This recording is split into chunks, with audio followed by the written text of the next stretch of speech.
یا نبی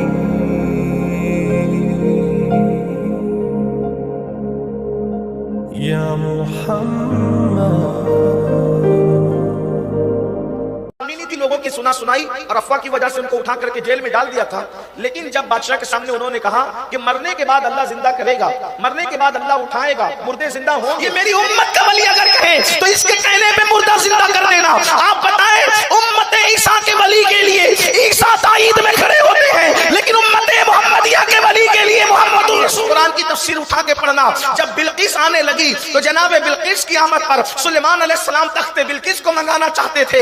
اس وقت حضرت سلیمان علیہ السلام نے فرمایا کون لائے گا تخت بلقیس؟ تو ایک جن جس کو عفریت کہتے ہیں وہ اٹھ کر کے کھڑا ہوا اور اس نے کہا کہ پیش کر دیا. حضرت سلیمان علیہ السلام نے کہا ھذا من فضل ربی، یہ میرے رب کا فضل ہے. یعنی جو امتی ہوتا ہے ولی، اس کی کرامت نبی کے معجزے کا مظہر ہوتی ہے. نبی جس شان کا ہوگا اسی شان کی ولی کی کرامتیں ہوگی. اب آپ مجھے امان فرمائے ولی اور اولیاء سے متعلق اہل سنت کا بچہ بچہ جانتا ہے کہ ان کا مقام اور ان کا مرتبہ کیا ہوتا ہے. اگر جو جانتے ہیں وہ جانتے ہیں، جو نہیں جانتے انہیں معلوم ہونا چاہیے کہ سورہ یاسین کے اندر اللہ تبارک و تعالی نے 3 اولیاء کا ذکر فرمایا. اکثر تفاسیر کے مفسرین کے نزدیک اور امت کا جمہور طبقہ اس بات کا قائل ہے کہ جب حضرت عیسیٰ علیہ السلام کو آسمانوں پر اٹھا لیا گیا تو اس کے بعد سے لے کر ہمارے آقا علیہ الصلوۃ والتسلیم تک بیچ میں کوئی نبی نہیں آیا. یہ پورا زمانہ پورا خالی ہے. امت کی اکثریت اسی عقیدے اور اسی فکر کی قائل ہے. اب سورہ یاسین جو قرآن مقدس کا دل ہے، اس کے اندر اللہ تبارک و تعالیٰ نے 3 اولیاء کا ذکر فرمایا ہے. ایک کا نام صادق تھا، دوسرے کا نام صدوق تھا، تیسرے کا نام شمعون تھا. مفسرین کے نزدیک ناموں میں اختلاف ہے، لیکن اس پر بھی زیادہ تر لوگوں کی فکر یہی ہے. میں پورا کوئی واقعہ پیش کرنے کی بجائے سے اتنا عرض کرنا چاہتا ہوں کہ جس وقت عیسیٰ علیہ السلام کو آسمان پر اٹھا لیا گیا تو لوگ دھیرے دھیرے بے دینی کی طرف اور الحاد کی طرف اور کفر و شرک کی طرف، اور بالخصوص مرنے کے بعد اللہ تبارک و تعالی پھر پیدا فرمائے گا، پھر اٹھائے گا اور میدان محشر بپا ہوگا، بعث بعد الموت کا جو عقیدہ ہے اس سے لوگوں کے نظریات ہٹتے جا رہے تھے. تو اس وقت اللہ تبارک و تعالی نے ان 3 اولیاء کو پیدا فرمایا، اور یہ لوگ حضرت عیسیٰ علیہ السلام کے حکم پر انطاکیہ کی سرزمین پر تبلیغ کے لیے 2 لوگ گئے، اور 2 گئے تو دونوں کو گرفتار کر لیا گیا. میرا یہ عنوان نہیں نہ، میں یہ واقعہ پورا مکمل کرنا چاہتا ہوں، صرف اشارہ دے رہا ہوں. تفصیل جس کو پڑھنا ہے صد الافاضل فخر الاماثل علامہ سید نعیم الدین مراد آبادی کی تفسیر خزائن العرفان کی طرف وہ رجوع کرے. یہ 2 لوگ تبلیغ کے لیے گئے اور یہ بتانا چاہتے تھے کہ مرنے کے بعد تم اٹھو گے. عیسیٰ علیہ السلام جو دین لے کر آئے تھے اس کی طرف بلانا چاہتے تھے، ان کو قید کیا گیا. بعد میں شمعون پہنچے، جب دونوں قید ہو گئے تو انہوں نے تبلیغ کرنے کی بجائے بادشاہ کا قرب حاصل کیا کسی حکمت سے، اور پھر ان دونوں کو چھڑایا اور بادشاہ کے سامنے ان کو لایا اور ان سے پوچھا کہ آپ کیا بات کرتے ہو. بادشاہ نے تو وہ بات سنی نہیں تھی، لوگوں کی سنا سنائی اور افواہ کی وجہ سے ان کو اٹھا کر کے جیل میں ڈال دیا تھا. لیکن جب بادشاہ کے سامنے انہوں نے کہا کہ مرنے کے بعد اللہ زندہ کرے گا، مرنے کے بعد اللہ اٹھائے گا، مردے زندہ ہوں گے، تو اس وقت بادشاہ نے پوچھا دلیل کیا ہے؟ تو انہوں نے کہا ہم اب بھی اگر دعا کریں تو مردہ زندہ ہو سکتا ہے، اللہ تبارک و تعالیٰ قیامت میں سب کو زندہ کرے گا، لیکن اگر ہم آج کی تاریخ میں اب بھی دعا کریں تو ہماری دعا سے بھی اللہ مردہ زندہ کرے گا۔ یہ سورہ یاسین ہے۔ سب سے بڑا یہ معاملہ ہمارے ساتھ ہے کہ لوگ ہمیں اس لیے بے وقوف بناتے ہیں کہ ہمیں عربی زبان نہیں آتی یا ہم اس کو پڑھتے نہیں ہیں۔ سورہ یاسین کتنی مشہور سورت ہے، لیکن جب ان لوگوں نے یہ بات کہی تو ایسا ہوا تھا کہ کسی کا انتقال ہوا تھا، بادشاہ کے معتمد کے بچے کا، اور وہ لاش لائی گئی، انہوں نے دعا کی، اور جب دعا کی تو وہ زندہ ہو گیا، اور زندہ ہوا تو اس وقت اس مردے نے جو زندہ ہوا تھا اس نے کہا کہ جب انہوں نے میرے لیے دعا کی میں تو مر چکا تھا۔ تو اس وقت عیسیٰ اللہ کی بارگاہ میں ان کی تائید کر رہے تھے کہ مولا میرے ان 3 بھیجے ہوئے مبلغین کی لاج رکھنا، یہ جو کہیں ان کی بات کو پورا کر دینا۔ تو اس وقت بادشاہ نے کہا یہ تو 2 ہیں اور تو 3 کی تائید کی بات کرتا ہے۔ تو جناب شمعون نے جب سنا کہ اب معاملہ اوپن ہو گیا تو اس سے پہلے کہ اب اور کوئی بات ہوتی انہوں نے خود کہا کہ تیسرا میں انہی میں سے ہوں، اور پھر بادشاہ اور پوری اس کی رعایا مسلمان ہوگی، انہوں نے کلمہ پڑھ لیا اللہ کے نبی کا۔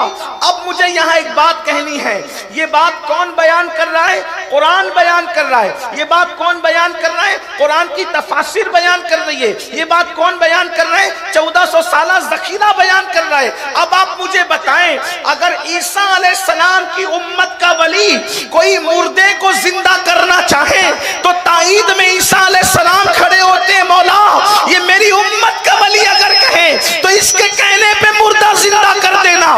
آپ بتائیں امت عیسیٰ کے ولی کے لیے عیسیٰ تائید میں کھڑے ہوتے ہیں، لیکن امت محمدیہ کے ولی کے لیے محمد الرسول اللہ تائید میں کھڑے ہوتے ہیں۔ تو جب امت عیسیٰ کا ولی مردہ زندہ کر سکتا ہے تو محمد الرسول اللہ کا شہزادہ غوث اعظم مردہ کیوں زندہ نہیں کر سکتا؟ نعرہ تکبیر، ہمارا عقیدہ تو یہ نعرہ رسالت، جشن غوث اعظم، سبحان اللہ۔ اگر کوئی غوث اعظم کے مردہ زندہ کرنے پہ اعتراض کرتا ہے تو اس سے کہے پہلے سورہ یاسین کی تفسیر پڑھے، سورۃ الکہف کی تفسیر پڑھے، اس کو پتا چلے گا۔ بعض لوگوں کا حال یہ ہو گیا ہے کہ انہیں اب اعتراض کے سوا کچھ سمجھ نہیں آتا، انہیں کچھ سجائی نہیں دیتا، کہتے ہیں یہ کرامت کس سے ہے، یہ کہانی ہے، یہ گڑی ہوئی ہے، یہ ایسی ہے، یہ ویسی ہے۔ ہم کہتے ہیں نادان ہو گئے، اللہ اکبر، کیا قرآن میں کرامتوں کا تذکرہ نہیں؟ پہلی بات تو یہ کہتے ہیں قرآن میں کرامت کا ذکر ہی نہیں ہے۔ ہم کہتے ہیں پھر تبیان لکل شے کا مطلب کیا ہے کہ ہر چیز کا بیان اس میں موجود ہے، ولا رطب ولا یابس الا فی کتاب مبین، اس کا مطلب کیا ہے کہ ہر خشک طری کا بیان اس کے اندر موجود ہے۔ تو کرامت کا بیان کیوں موجود نہ ہوگا؟ اللہ اکبر، کرامت کا بیان کیا موجود ہے؟ اللہ اکبر، یہ بھی واقعہ نہیں بیان کرتے، صرف اشارہ دیتے ہیں نوجوانوں کے لیے قرآن کی تفسیر اٹھا کے پڑھنا۔ جب بلقیس آنے لگی تو جناب بلقیس کی آمد پر سلیمان علیہ السلام تخت بلقیس کو منگانا چاہتے تھے۔ اس وقت حضرت سلیمان علیہ السلام نے فرمایا کون لائے گا تخت بلقیس؟ تو ایک جن جس کو عفریت کہتے ہیں وہ اٹھ کر کے کھڑا ہوا اور اس نے کہا کہ میں لاؤں گا۔ آپ نے فرمایا کتنے وقت میں؟ تو کہا کہ میں آپ کی محفل ختم ہونے سے پہلے پہلے لاؤں گا۔ آپ کی محفل طلوع آفتاب کو شروع ہوتی تھی اور زوال سے پہلے پہلے ختم ہو جاتی تھی۔ تو اس نے کہا کہ میں لاؤں گا، یعنی آدھے دن میں اس نے لانے کی بات کی۔ کہاں سے؟ یمن سے، ملک شام۔ اللہ اکبر، تخت بلقیس اس نے آدھے دن میں لانے کی بات کی۔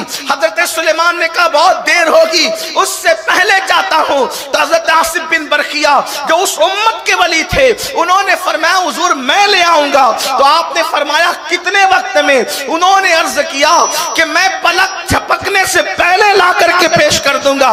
آپ مجھے بتائیں، قرآن مقدس کی بات ہے، قرآن کی تفسیر کی بات ہے، ابھی میں نے کوئی حدیث نہیں پڑھی، ابھی میں نے آپ کو کسی بزرگ کا حوالہ نہیں دیا، ابھی قرآن اور قرآن کی تفسیر کی بات ہو رہی ہے مسلمانوں۔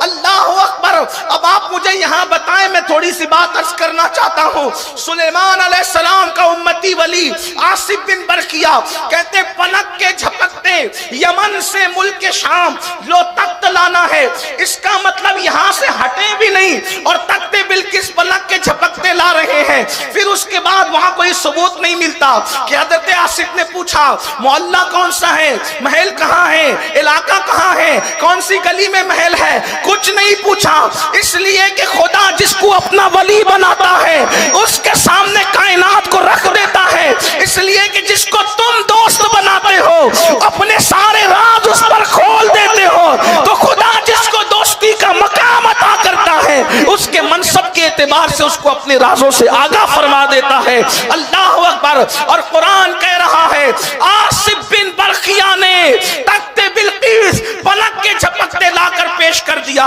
حضرت سلیمان علیہ السلام نے کہا ھذا من فضل ربی، یہ میرے رب کا فضل ہے، یعنی جو امتی ہوتا ہے ولی اس کی کرامت نبی کے معجزے کا مظہر ہوتی ہے، نبی جس شان کا ہوگا اسی شان کی ولی کی کرامتیں ہوگی۔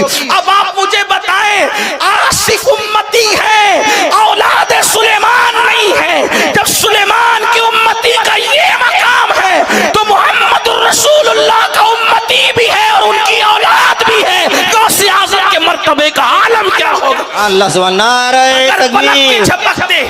اگر پلک کے جھپکتے تخت بلقیس، اگر پلک کے جھپکتے تخت بلقیس وہ لا کر کے پیش کر سکتے ہیں تو پلک کے جھپکتے شیخ عبد القادر جیلانی کسی کی مدد کریں تو تکلیف کیا ہے؟ اور پھر یہ بات ہم اپنی طرف سے نہیں کہہ رہے ہیں، جب لوگ بریلی کا نام بھی نہیں جانتے تھے اس وقت محقق علی الاطلاق شیخ عبدالحق محدث دہلوی اپنی شورِ آفاق کتاب اشعۃ اللمعات میں لکھتے ہیں کہ 4 ولی دنیا میں ایسے ہیں جو زندوں کی تکلیف ہوتی ہے، تجھے مرچیں بھی لگتی ہے، جب 12ویں پہ لائٹوں سے گلیاں بھی سجتی ہے۔